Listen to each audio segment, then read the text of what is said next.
जय श्री कृष्णा। राधे राधे। आप सभी का दिन शुभ और मंगलमय हो। आप सभी की मनोकामनाओं को भगवान श्री हरि विष्णु जी पूर्ण करें, इसी मंगल कामना से आज की वीडियो का शुभारंभ करती हूँ। आज कार्तिक मास के शुक्ल पक्ष की नौमी तिथि है। कार्तिक मास के शुक्ल पक्ष की नौमी तिथि को आंवला नवमी मनाई जाती है और इस नवमी तिथि को आंवला नवमी, आरोग्य नवमी, अक्षय नवमी और कुष्मांड नवमी के नाम से भी जाना जाता है। जो भी भक्त आंवला नवमी की कथा सुनना चाहे वो हमारे चैनल पर सुन सकते हैं। आज आप सभी रसपान करेंगे कार्तिक मास महात्म्य का 25वां अध्याय। तो आइए भगवान श्री हरि के चरणों का ध्यान करते हुए आज के अध्याय का शुभारंभ करते हैं। तो चलिए हर दिन की तरह आज के भी अध्याय का शुभारंभ हम भगवान श्री कृष्ण की सच्ची कथा के साथ करते हैं।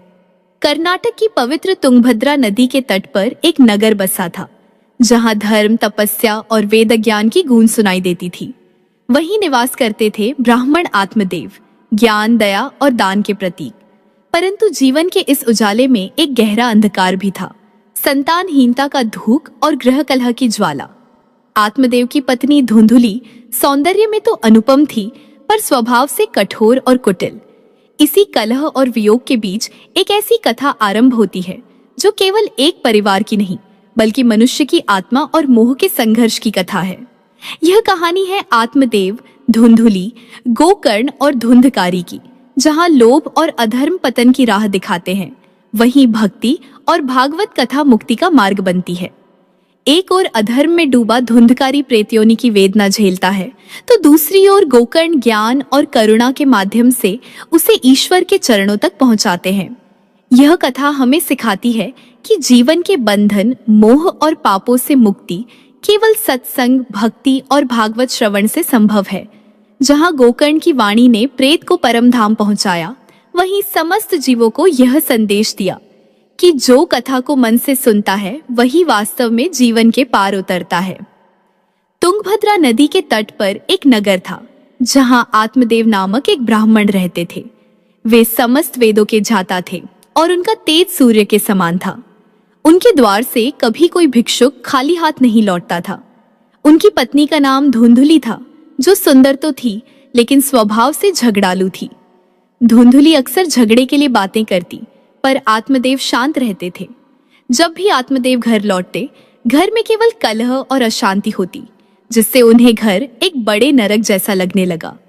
समय के साथ आत्मदेव वृद्ध हो गए, लेकिन उन्हें कोई संतान नहीं हुई। उन्होंने बड़े बड़े पुण्य कर्म किए और खूब दान पुण्य किया, फिर भी उन्हें संतान सुख नहीं मिला। आत्मदेव इस चिंता में डूब गए कि अगर उनकी संतान नहीं हुई तो उनका पिंडदान कौन करेगा। उन्होंने हर संभव प्रयास कर लिया, लेकिन सब व्यर्थ रहा। एक दिन आत्मदेव जी ने सोचा कि वे जंगल में जाकर अपने प्राण त्याग देंगे, क्योंकि घर में कलह थी और संतान भी नहीं थी। उन्हें जीवन व्यर्थ लगने लगा और वे जंगल की ओर चल पड़े। उसी समय एक महान संत प्यास बुझाने के लिए एक सरोवर की ओर जा रहे थे। आत्मदेव जी संत के पास पहुंचे, उन्हें साष्टांग प्रणाम किया और हाथ जोड़कर खड़े हो गए। संत ने पूछा, तुम्हारी चिंता क्या है? तुम ब्राह्मण लगते हो क्योंकि तुम्हारे चेहरे पर तेज है, लेकिन तुम बहुत दुखी दिखाई देते हो। आत्मदेव जी ने उत्तर दिया, महाराज, मैं अपने जीवन से निराश हो चुका हूँ। मेरे पास संतान नहीं है। अब मेरे पितरों का पिंडदान कौन करेगा? यहाँ तक कि मेरी गाय भी बछड़ा नहीं देती। अब मैं अपने प्राण त्यागने के लिए जंगल आया हूँ। यह सुनकर संत ने अपनी दिव्य दृष्टि से आत्मदेव जी का भाग्य देखा और बोले, आत्मदेव, पुत्र का मोह छोड़ दो। मैं देख रहा हूँ कि तुम्हारे भाग्य में एक नहीं, 7 जन्मों तक संतान का योग नहीं है। भजन करो और संतान की इच्छा त्याग दो। आत्मदेव जी ने कहा, हे ऋषिवर, मुझे उपदेश मत दीजिए। मुझे केवल पुत्र चाहिए।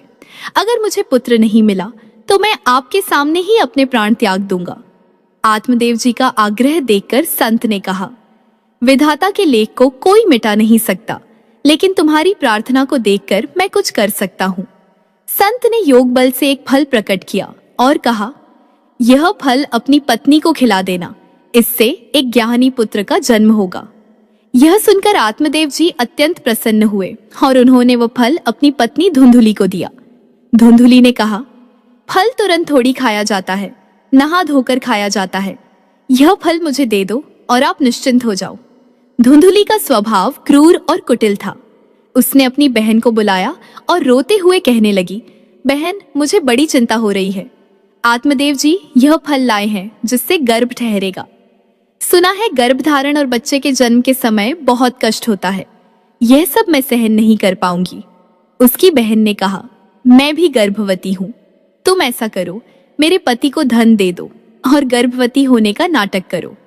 जब मेरा बच्चा होगा तो मैं उसे तुम्हारे घर पहुंचा दूंगी। फिर मैं कह दूंगी कि मेरा बच्चा मर गया। धुंधुली इसके लिए सहमत हो गई। उसकी बहन ने यह भी कहा, जो फल लाई हो उसे पहले गाय को खिला दो ताकि उसकी परीक्षा हो सके। जैसा उसकी बहन ने कहा, धुंधुली ने ठीक वैसा ही किया। उसने वह फल गाय को खिला दिया और गर्भवती होने का नाटक शुरू कर दिया। जैसे ही उसकी बहन के यहाँ बच्चा हुआ, धुंधुली ने घोषणा कर दी कि उसे पुत्र की प्राप्ति हुई है। आत्मदेव जी अत्यंत प्रसन्न हो गए। उन्हें इस बात का अंदाजा नहीं था कि घर में क्या षड्यंत्र रचा जा रहा है। वे तो बस यह मानकर सुखी थे कि संत द्वारा दिए गए फल से उनका पुत्र जन्मा है। 3 महीने बीत गए और इस बीच गाय ने भी एक संतान को जन्म दिया। वह संतान मनुष्य के शरीर के आकार की थी, लेकिन उसके कान गाय जैसे थे। वह सुंदर, दिव्य और स्वर्ण जैसी कांति से दमकता हुआ था, जो योग बल का परिणाम था। आत्मदेव जी की खुशी का ठिकाना न रहा, क्योंकि घर में एक नहीं 2 बालकों का जन्म हुआ। एक उनका पुत्र और दूसरा गाय की संतान। चूंकि गाय की संतान के कान गाय जैसे थे, आत्मदेव जी ने उसका नाम गोकर्ण रखा। दूसरी ओर धुंधुली ने अपनी क्रूर मानसिकता के अनुरूप बिना किसी शास्त्रीय विधि के अपने पुत्र का नाम धुंधकारी रख दिया। धुंधकारी का दुष्ट आचरण कुछ समय व्यतीत हुआ और गोकर्ण और धुंधकारी दोनों युवा हो गए। गोकर्ण ने वेदों का ज्ञान प्राप्त किया और धर्म के मार्ग पर चलने वाला महान ज्ञानी और महात्मा बना। इसके विपरीत धुंधकारी ने अपनी दुष्ट प्रवृत्तियों को और बढ़ावा दिया। उसके अंदर पवित्रता का कोई नामो निशान नहीं था। उसका आचरण अत्यंत बुरा था। वह पशुओं की तरह खान पान करता, क्रोध में आग बबूला हो जाता, गंदी वस्तुओं और आदतों से प्रेम करता और हिंसा में लिप्त रहता। धुंधकारी का स्वभाव बचपन से ही आक्रामक और हिंसक था। चोरी करना, द्वेष रखना और दूसरों की संपत्ति को नुकसान पहुंचाना उसका रोजमर्रा का काम बन गया था। धीरे धीरे उसने मांस खाना भी शुरू कर दिया। उसकी संगति और भी खराब होती गई और वह व्यभिचार में लिप्त हो गया। वेश्याओं के संपर्क में आकर उसने घर की सारी संपत्ति उन पर लुटा दी। एक दिन आत्मदेव जी ने धुंधकारी से कहा, तुम्हारे आचरण इतने दुष्ट हो गए हैं कि ऐसा लगता है तुम हमारे सर्वनाश के लिए जन्मे हो। यह सब क्यों कर रहे हो? इस पर धुंधकारी क्रोधित हो गया और उसने अपने पिता आत्मदेव जी की बेरहमी से पिटाई कर दी। उसी क्षण आत्मदेव जी को संत की वह बात याद आ गई जिसमें उन्होंने कहा था कि तुम्हारे भाग्य में पुत्र सुख नहीं है। आत्मदेव जी को पिटते देख धुंधुली ने कुछ दया दिखाने की सोची और अपने पति को बचाने के लिए आगे आई, लेकिन धुंधकारी ने उसकी भी बुरी तरह पिटाई कर दी। धुंधकारी ने घर की सारी संपत्ति, जेवर और यहाँ तक कि बर्तन तक बेच दिए और वेश्याओं पर लुटा दिए।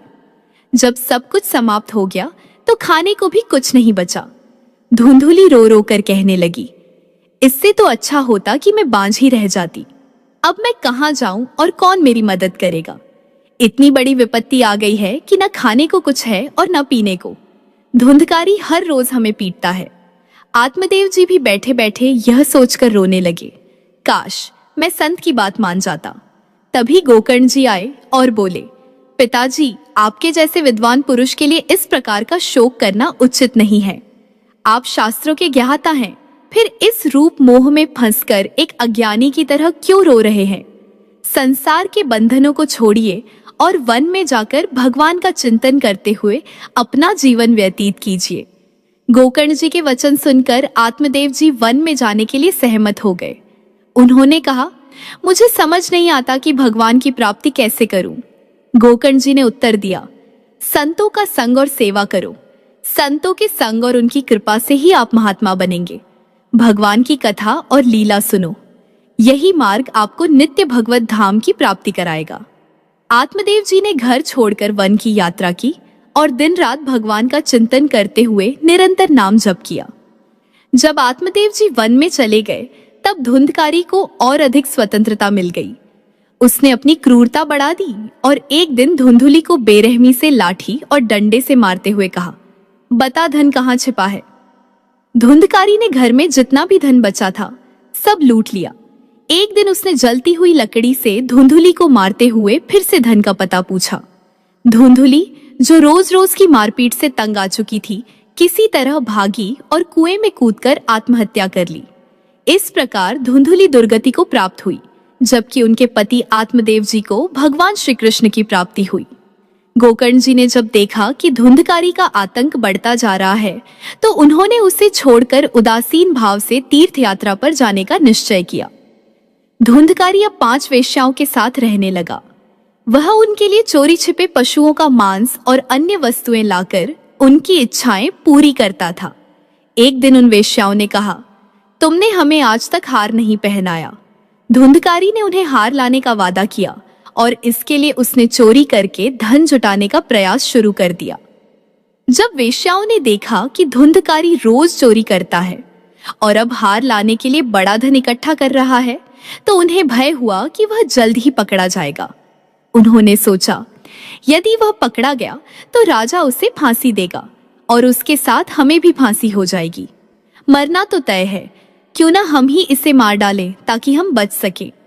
इस प्रकार उन्होंने गुप्त रूप से यह संकल्प लिया कि वे धुंधकारी को मार देंगी। एक रात जब धुंधकारी गहरी नींद में था, 5 वेश्याएं उसकी चारपाई के पास आईं और उसे रस्सियों से बांध दिया। जब उसकी आंख खुली तो उसने देखा कि वेश्याएं उसे मारने की कोशिश कर रही हैं। उन्होंने रस्सी से उसका गला घोंटने का प्रयास किया। इसके बाद वे रसोई से जलते हुए कोयले लाईं और धुंधकारी के मुंह में भर दिए। अंत में उन्होंने उसके गले को कसकर दबा दिया, जिससे धुंधकारी तड़प तड़प कर मर गया। इसके बाद वेश्याओं ने उसके शरीर को घर में एक गड्ढे में दबा दिया और सारा धन लेकर भाग गई। धुंधकारी की आत्मा को प्रेत योनि प्राप्त हुई। अब वह भयंकर बवंडर के रूप में 10 दिशाओं में भटकने लगा। जब गोकर्ण जी तीर्थ यात्रा से लौटे तो उन्हें पता चला कि धुंधकारी की हत्या कर दी गई है। उन्होंने धुंधकारी की आत्मा की शांति के लिए पिंडदान किया और तीर्थों में मंत्र अनुष्ठान किए। जब गोकर्ण जी अपने पिता आत्मदेव के घर लौटे तो उन्होंने महसूस किया कि धुंधकारी की आत्मा, जो अब प्रेत बन चुकी थी, वहीं मंडरा रही है। धुंधकारी ने गोकर्ण जी को देखते ही प्रकट होकर मदद की आशा से इशारा किया। वह पहले भेड़ के रूप में आया, फिर भैंसे और अंत में इंद्र के रूप धारण किए।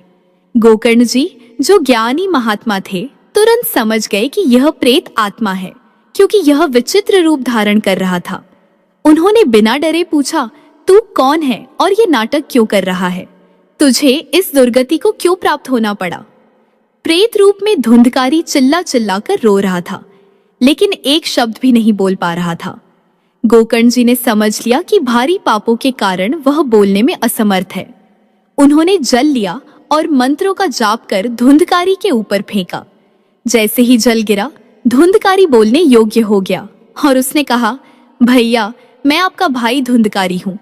मेरी बहुत दुर्गति हो गई है, मुझे भारी कष्ट हो रहा है।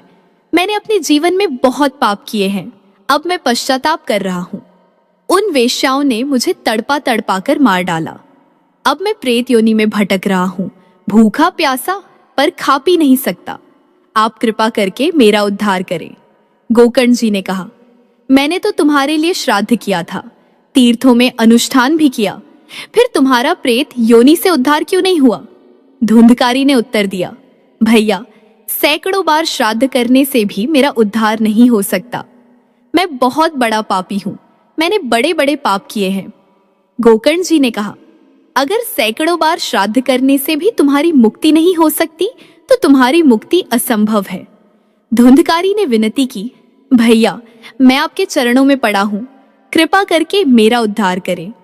गोकर्ण जी ने उसे घर से बाहर निकलने के लिए कहा, तुम अभी इस घर से जाओ और जब मैं बुलाऊं तब आ जाना।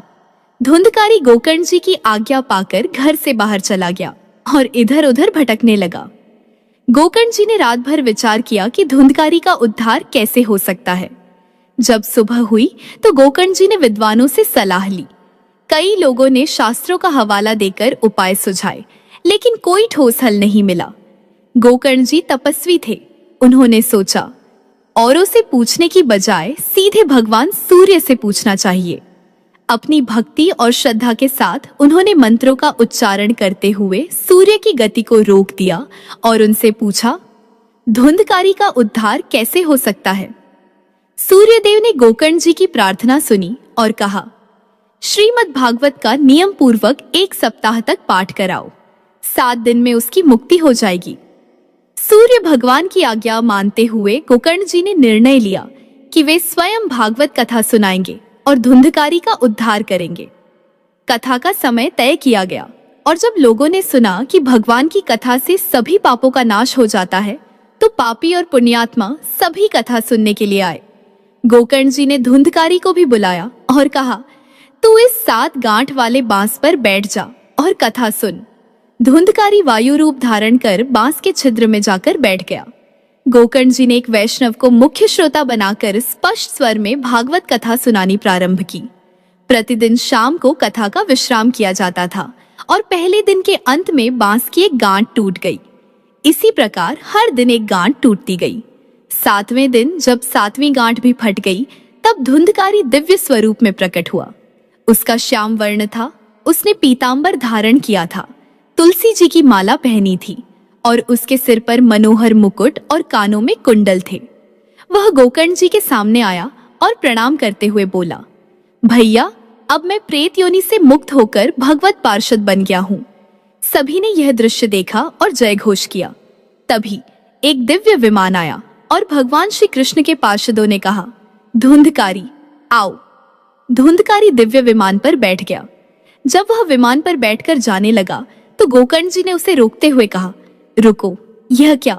कथा तो हजारों लोगों ने सुनी है, तो 1000 विमान आने चाहिए और सबको ले जाना चाहिए, क्योंकि मैंने सभी के लिए समान रूप से कथा सुनाई थी और सबने ध्यान से सुनी थी। भगवत पार्षदों ने उत्तर दिया, गोकर्ण जी, आपके सुनाने में कोई भेद नहीं था, परंतु सुनने में भेद हो गया। धुंधकारी ने उपवास करते हुए बिना खाए पिए कथा का श्रवण और मनन किया। उसने रात दिन कथा का चिंतन किया, इसीलिए वह परम पद का अधिकारी बना। बाकी लोग केवल कथा सुनकर चले गए, उन्होंने मनन नहीं किया, इसलिए उनका उद्धार नहीं हो सका। यह कहकर विमान चला गया, लेकिन गोकर्ण जी ने सभी श्रोताओं से कहा, जब तक मैं सबको विमान में बैठाकर परम धाम नहीं भेज दूंगा, मुझे चैन नहीं मिलेगा। सावन के महीने में हम फिर से अनुष्ठान करेंगे। सब लोग आओ, कथा सुनो और नियमों का पालन करते हुए मनन करो। गोकर्ण जी की इस बात पर सबने सहमति दी और सावन के महीने में फिर से श्रीमद् भागवत कथा का आयोजन किया गया।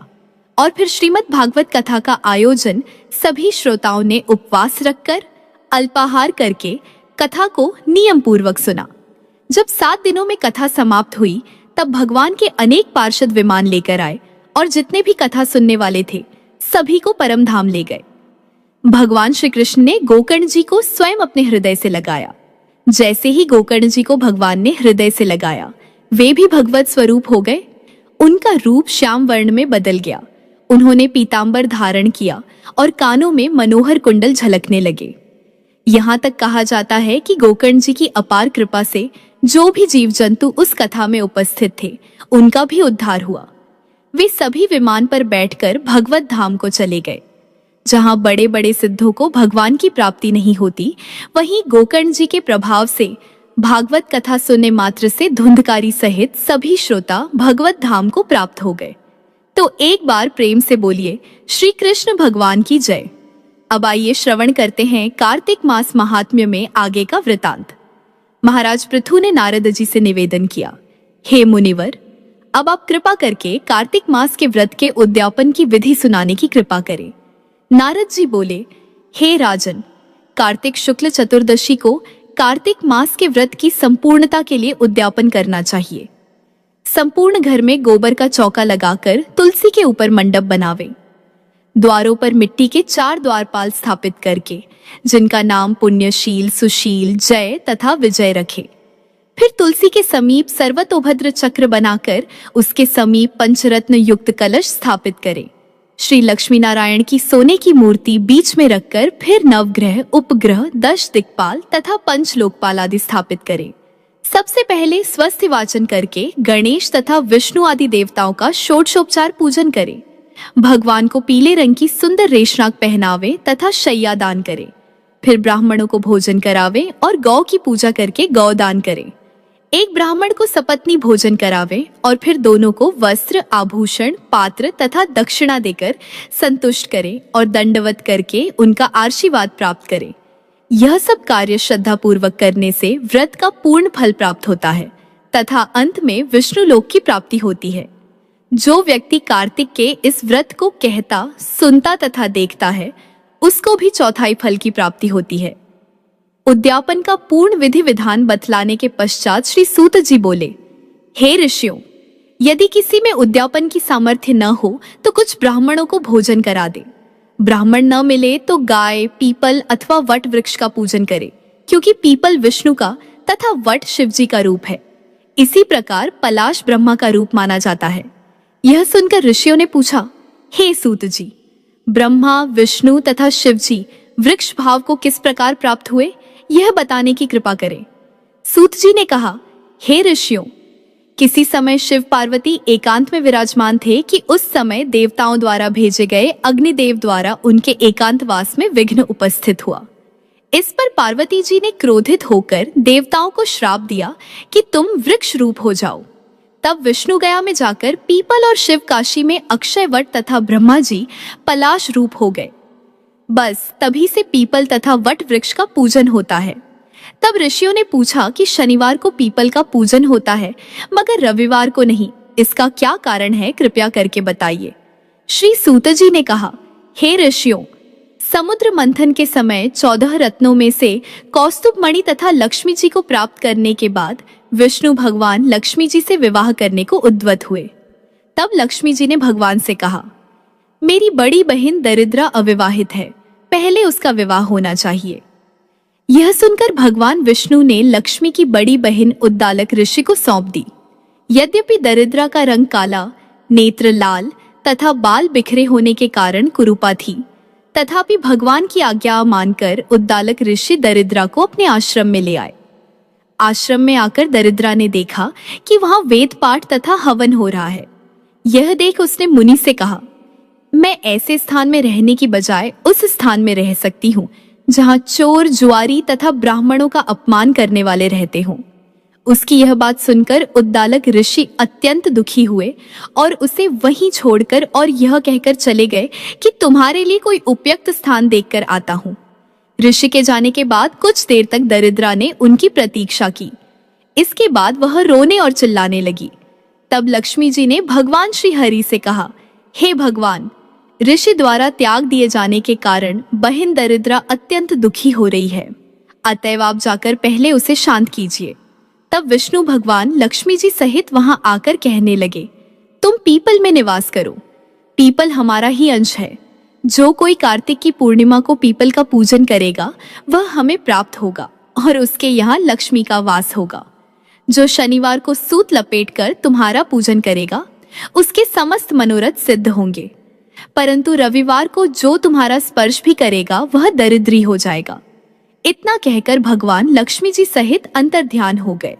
सूत जी कहते हैं कि जो इस कथा को पढ़ता अथवा सुनता है उसे बद्रिकाश्रम यात्रा का पुण्य फल प्राप्त होता है। आज के अध्याय में बस यही तक। इसके आगे का वृतांत सुनिएगा अगले अध्याय में। अब आइए श्रवण करते हैं भगवान श्री कृष्ण की एक सच्ची कथा। एक छोटे से गांव में एक दरिद्र विधवा ब्राह्मणी रहती थी। 6 वर्षीय बालक मोहन के अतिरिक्त उसका और कोई नहीं था। वह 2-4 भले घरों से भिक्षा मांगकर अपना तथा बच्चे का पेट भर लेती और भगवान का भजन करती थी। भीख पूरी न मिलती तो बालक को खिलाकर स्वयं उपवास कर लेती। यही क्रम चलता रहा। ब्राह्मणी को लगा कि ब्राह्मण के बालक को 2 अक्षर न आए, यह ठीक नहीं है। गांव में पढ़ाने की व्यवस्था नहीं थी। गांव से 2 कोस पर एक पाठशाला थी। ब्राह्मणी अपने बेटे को लेकर वहां गई। उसकी दरिद्रता तथा रोने पर दया करके वहां के अध्यापक ने बच्चे को पढ़ाना स्वीकार कर लिया।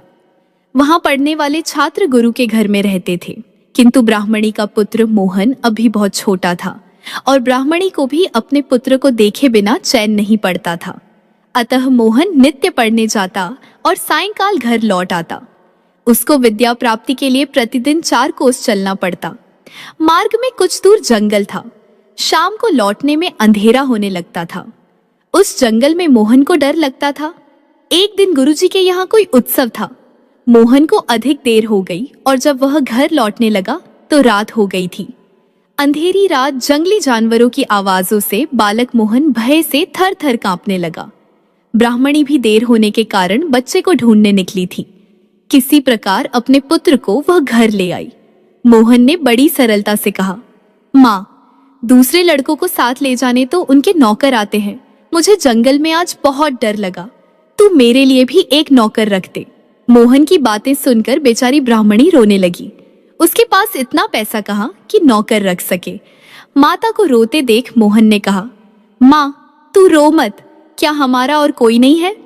अब ब्राह्मणी क्या उत्तर दे? उसका हृदय व्यथा से भर गया। उसने कहा, बेटा, गोपाल को छोड़कर और कोई हमारा नहीं है।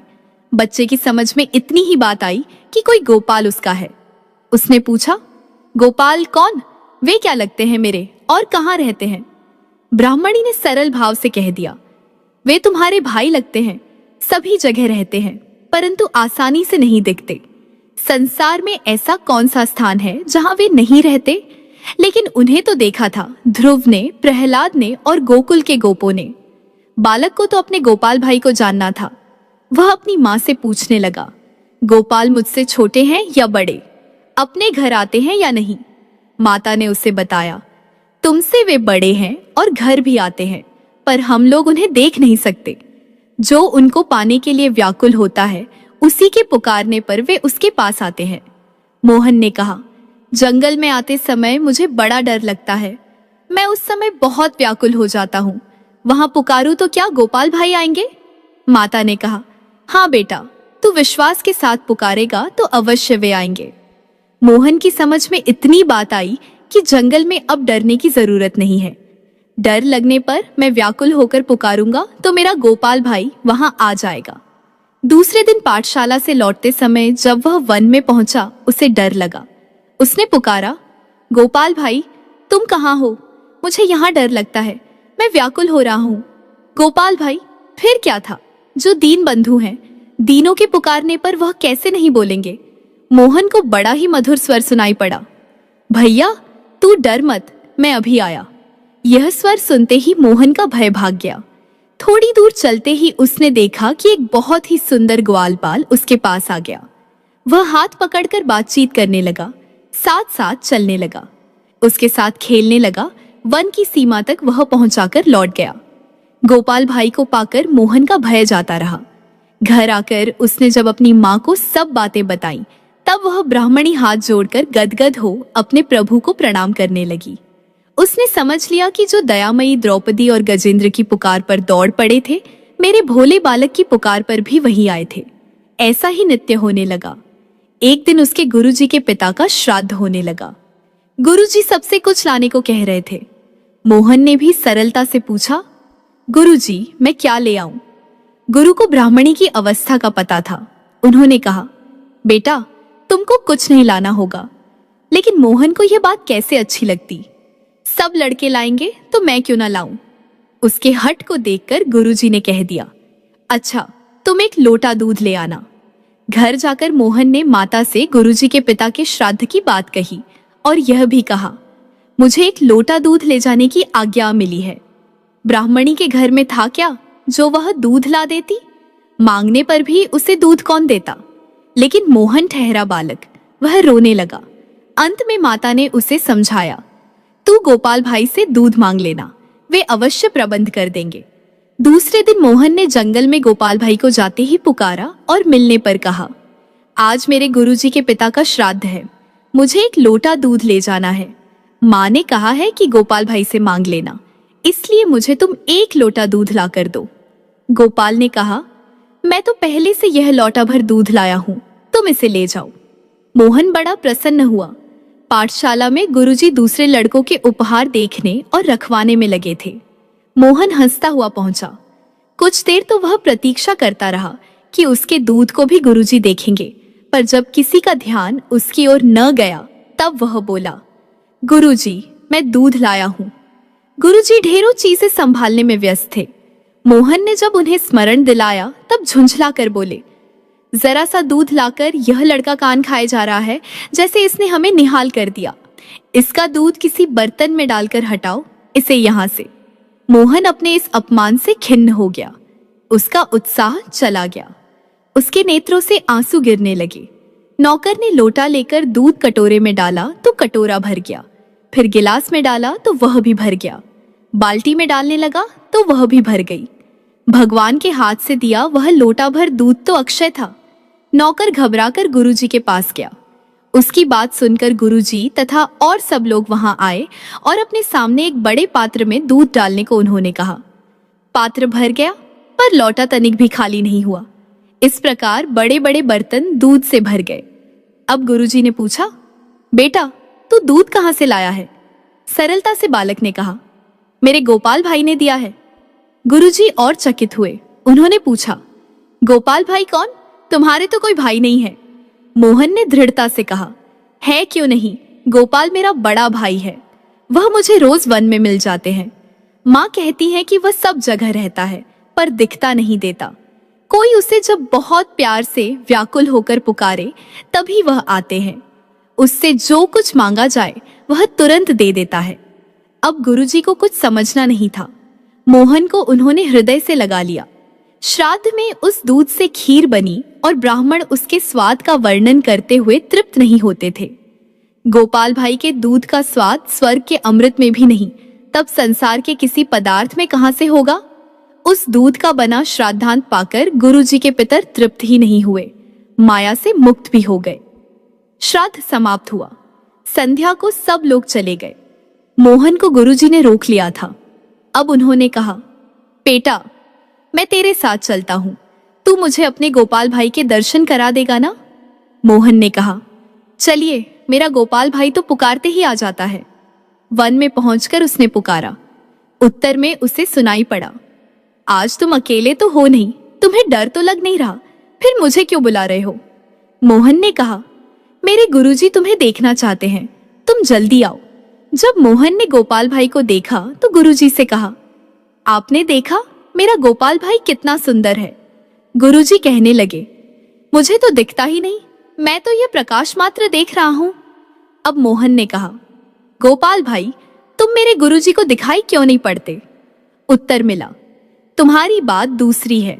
तुम्हारा अंतःकरण शुद्ध है, तुम में सरल विश्वास है, अतः मैं तुम्हारे पास आता हूं। तुम्हारे गुरुदेव को जो प्रकाश दिख गया उनके लिए वही बहुत है, उनका इतने से ही कल्याण हो जाएगा। उस अमृत भरे स्वर को सुनकर गुरुदेव का हृदय गदगद हो गया। उन्हें अपने हृदय में भगवान के दर्शन हुए। भगवान की उन्होंने स्तुति की। कुछ देर में जब भगवान अंतर्ध्यान हो गए तब मोहन को साथ लेकर वे उसके घर आए और वहां पहुंचकर उनके नेत्र भी धन्य हो गए। गोपाल भाई उस ब्राह्मणी की गोद में बैठे थे और माता के नेत्रों की अश्रुधार उनकी काली धराली अलकों को भिगो रही थी। माता को शरीर की सुध बुध ही नहीं थी। प्रेम से बोलिए बांके बिहारी लाल की जय।